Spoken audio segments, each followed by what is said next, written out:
തീരാതെ വന്നാൽ സ്റ്റേറ്റ് ലെവലിൽ ലേബർ മിനിസ്റ്റർ ചെയർമാൻ തൊഴിൽ തർക്കങ്ങൾ പരിഹരിക്കാൻ 5 നിർദ്ദേശങ്ങളാണ് യോഗത്തിലുണ്ടായത്. തർക്കപരിഹാരത്തിനായി 2 സമിതികൾ രൂപീകരിച്ചു.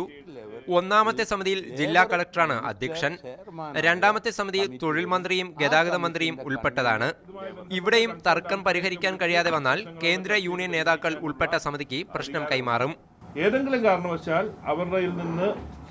അവർക്ക് സാധിക്കാതെ വന്നു കഴിഞ്ഞാൽ സെൻട്രൽ ട്രേഡ് യൂണിയൻസിന്റെ ഈ 2 പ്രതിനിധികളും ലേബർ കമ്മീഷണറും അടങ്ങുന്ന ഒരു സമിതി കൂടി രൂപീകരിച്ചിട്ടുണ്ട്.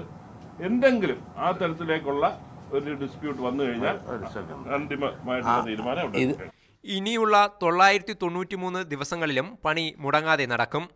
പ്രാദേശിക പണിമുടക്കുകൾ നിർമ്മാണ രംഗത്തെ ബാധിക്കില്ല. അതേസമയം ദേശീയ പണിമുടക്കിൽ തൊഴിലാളികൾക്ക് തീരുമാനമെടുക്കാം.